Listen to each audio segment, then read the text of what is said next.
ಒಬ್ರು ಬಂದ್ರು, ಇನ್ನ ವಯಸ್ಸಿನ ಒಂದು 20 ಏಜ್ 20 ವರ್ಷ ಅಂತ ಹುಡುಗಿ ಬಂದಾಗ ಅಲ್ಲಿಂದ ಕಾರಾಗಿಂದ ಎತ್ಕೊಂಡ್ ಬಂದ್ಗಳಿಗೆ ದೇವಸ್ಥಾನಕ್ಕೆ ಬರ್ಬೇಕಾರೆ ಗುರುಗಳು ತಲೆ ಮೇಲೆ ಕೈ ಹಿಂಗೆ ಇಟ್ಬಿಟ್ಟು ಏನಮ್ಮ ನಿಮ್ ಪ್ರಾಬ್ಲಮ್ ಅಂತ ಕೇಳಿದ್ವಿ. ಅವ್ರು ಏನು ಹೇಳಿಲ್ಲ. ಅರ್ಜೆಂಟಾಗಿ ಏನು ಮಾಡಿದ್ರು, ಹಾಸ್ಪಿಟ್ಲಿಗೆ ಹೋಗಿ ಅಂತ ಹೇಳಿ ನೀವೇ ನಿಮ್ಮ ಹಾಸ್ಪಿಟ್ಲ್ ಯಾವ್ದು ಪರಿಚಯ ಹಾಸ್ಪಿಟ್ಲಿಗೆ ಕಳಿಸಿರಿ.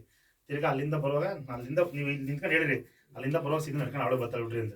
ಅವಳು ಬಂದು ಸುತ್ತಾಕ್ಬಿಟ್ಟು ದೇವಸ್ಥಾನ ಪೂಜೆ ಮಾಡಿಸ್ಕೊಂಡು ಗುರುಗಳು ಕಾಲಿಗೆ ಬಿದ್ದು ಹೋದ್ಲು ಅವತ್ತು. ಅದಂದ್ರೆ ನಮ್ ಸುಮ್ಮನೆ ನಂಬಿಕೆ, ಫುಲ್ ನಂಬಿಕೆ. ಇಲ್ಲಿ ನಂಬಬೇಕು. ಕಣ್ಣಲ್ಲಿ ನೋಡಿದ್ದು, ನಮ್ ಕಣ್ಣಾರ್ ನೋಡಿರ್ತಿಲ್ಲ. ಇಲ್ಲಿ ಯಾರು ಗುರುಗಳಲ್ಲ.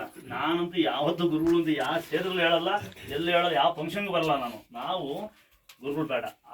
ತಾಯಿ ಪಾದ ಸೇವಕರಾಗಿ ಖುಷಿ ಪಡ್ತೀವಿ. ಯಾಕೆಂದ್ರೆ ಅವಳು ಮುಟ್ಟದೇ ಪುಣ್ಯ.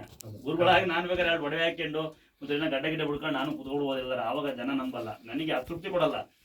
ಅವಳ ದಿನ ಬೆಳಗ್ಗೆ ದಿನ ಅವಳು ಮುಟ್ಟಿಲ್ಲ ಅಂದ್ರೆ ಊಟ ಮಾಡೋದು ವ್ಯರ್ಥ. ನಮ್ಮ ಕೈಯೇ ಮೆತ್ಕೊಂಡ್ಬಿಡ್ತು. ಒಂದ್ಸಲ ಮುಟ್ಬೇಕು ನಾವು ಅವಳನ್ನ, ವೇಸ್ಟ್ ಇಲ್ಲ ಅಂದ್ರೆ ಬದುಕಿದ್ದೆ. ನಾವು ಎಲ್ಲಿ ತನಕ ಇರ್ತೀವೋ ಅಲ್ಲಿ ತನಕ ನಾವು ಮುಟ್ಲೇಬೇಕು ಅವಳನ್ನ. ನೋಡಿ, ಇವರು ಸಹ ಮುಟ್ಬೇಕು ಒಂದ್ಸಲ ಕೈ ಮೆತ್ಕೊಳ್ತವೆ. ಅವಳ ಪಾದ ಪಟ್ಟಿ ಗುರುಗಳಕ್ಕಿಂತ ತಾಯಿ ಪಾದ ಸೇವಕರು ಅಂತ ನಾವು. ರಾಮದುರ್ಗ ಅಂತ ಹೆಸರಲ್ಲ, ಅಂದ್ರೆ ರಾಮಚಂದ್ರ ಅಂತ. ಜನಗಳು ಪ್ರೀತಿ ಇಂಥವ್ರು ರಾಮದುರ್ಗ ಸೇರ್ಕೊಂಡ, ರಾಮು ದೇವರು ಸೇರ್ಕೊಂಡಾರೆ. ನನ್ನ ಹೆಸರು ರಾಮಚಂದ್ರ ಅಂತ. ನಾನು ಆ ತಾಯಿನ ಮುಟ್ಟದ ಖುಷಿ ಪಡ್ತೀನಿ ಹೊರತು ಪಾದ ಸೇವಕರಾಗಿ ಖುಷಿ ಪಡ್ತೀನಿ ಹೊರತು ಗುರುಗಳಾಗಿ ಇಷ್ಟಪಡಲ್ಲ ನಾನು. ಗುರುಗಳಾದ್ರೆ ವ್ಯರ್ಥ. ಗುರುಗಳಾದ್ರೆ ಹೆಂಗಿರ್ಬೇಕಂದ್ರೆ ಅವ್ನಿಗೆ ಕೋಪ ಇಷ್ಟ ಆಗಬಾರ್ದು, ಬೈಬಾರ್ದು, ಊಟ ಮಾಡಿ. ನಮಗೆ ಕೋಪ ಬಂದೇ ಬರುತ್ತೆ. ಯಾಕಂದ್ರೆ ನೀವು 1 ಗಂಟೆ 1 ಹೆಂಡತಿಗೆ ಡೈವರ್ಸ್ ಕೊಡ್ಕೊಂತೀರಿ. ಒಂದು ಮಗುನ ಆಡ್ಸಕ್ಕಾಗಲ್ಲ, ಅಷ್ಟಿಗೆ ಕಳಿಸ್ತೀವಿ. ನಾವು ಸಾವಿರಾರು ಜನ ನೋಡುವಾಗ ಒಬ್ರು ಬೈದು ಬಿಡ್ತೀವಿ. ಬೈದ ತಕ್ಷಣ ಏನಾಗ್ಬಿಡುತ್ತೆ, ನಮಗೆ ಮೊದಲು ಬೈತೀವಿ, ಆಮೇಲೆ ಅನ್ಸುತ್ತೆ ಪಾಪ ಬೈದ್ಬಿಟ್ನಲ್ಲ, ಅವ್ರು ನಾವು ಅನ್ನ ತಿಂತೀವಲ್ಲ ಅಂತ ಅನ್ಸುತ್ತೆ. ಕಾಡಿಗೆ ಬೈದ ತಕ್ಷಣ ಮಾಡಿ ಇನ್ಕೆಂದ್ರೆ ಏನ್ ಮಾಡ್ತಾರೆ, ಬೈಯಂದು ತಾಳೆ ರಪ್ಪ ಅಂತ ಕಂಪ್ಲೇಂಟ್ ಕೊಡ್ತಾರೆ. ಸಾವಿರಾರು ಜನ ಮೇಂಟೈನ್ ಮಾಡ್ತಾರೆ. ಸ್ವಂತ ಜಾಗ, ಸ್ವಂತ ಮನೆ, ಹೆಂಗ್ ಸೇವೆ ಮಾಡ್ತಾರೆ. ಯಾವುದೇ ನಮ್ಮ ಹುಡುಗ ಇಂಟರ್ವ್ಯೂ ಕೇಳ್ತಾ ಇದ್ದ, ಯಾವುದೇ ಹ್ಯಾಂಡಿಕ್ಯಾಪ್ ಪೇಷಂಟ್ನ ಬರೀ ಕೈಲಿ ಮುಡ್ತೀವಿ, ಹೆಂಗ್ ಮುಡ್ತಾರೆ, ಏನಿರ್ಬೋದು ನೋಡಲ್ಲ. ರಪ್ಪ ಅಂತ ಗಂಡ ಹೆಂಡತಿ ಹೋಗೋದು, ಕಂಪ್ಲೇಂಟ್ ಕೊಡೋದು, ಏನು ಅನ್ನಂಗಿಲ್ಲ.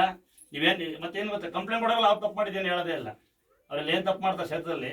ನಮ್ಮ ಇಡೀ ಮಕ್ಕಳು ಕಸ ಬಿಡ್ತೀವಿ, ನಮ್ಮ ಫ್ಯಾಮಿಲಿಗೆ. ನಮ್ಮ ಅಪ್ಸರ ಡೈಪರ್ ಆಯ್ತಾನೆ, ಕಸ ಬಿಡ್ತಾನೆ, ನೋಡಿರ್ಬೇಕು. ನಮ್ಮ ಅಮ್ಮನ ತಾಯಿನೇ ಕಸ ಬಿಡ್ತಾರೆ, ನಮ್ಮ ನಾವೆಲ್ಲ ಡೈಪರ್ ಆಯ್ತಾನೆ. ನಾವಲ್ಲಿ ಏನು ಮಾಡಿದ್ವಿ ಹೇಳಿ? ನೀವು ಕಂಪ್ಲೇಂಟ್ ಕೊಡೋಕೆ ಮುಂಚೆ ನೀವೇನು ಮಾಡಿದ್ರಿ ಅಂತ ಕಂಪ್ಲೇಂಟ್ ಹಂಗೆ ಕೊಡಿ. ಗುರು ಬೈತಾರೆ ಕಂಪ್ಲೇಂಟ್ ಕೊಡೋ ಮೊದಲಿಗೆ ನೀವು ಏನು ಮಾಡಿ ಅಂತ ಕಂಪ್ಲೇಂಟ್ ನೋಡ್ತೀವಿ. ಬರ್ಸಾಗಿ ನೋಡೋಣ. ಸುತ್ತ ದೇವಸ್ಥಾನ ಇದೆ, ಏನು ಮಾಡಿ ಹೆಣ್ಮಕ್ಳು ಬಂದಿದ್ರು ಒಳಗಡೆ ಕಲಿತು ಮಾಡ್ತಾರೆ. ಗಂಡ್ಮಕ್ಳು ನಾವು ಭಯಂಗಿಲ್ವಾ? ನಮ್ಮ ಮನೆಯಲ್ಲಿ ಬರಲಿ ಅಲ್ಲ, ಮನೆ ಕಾಣುತ್ತಪ್ಪ, ನಾವು ಅನ್ನತ್ತೀವಿ.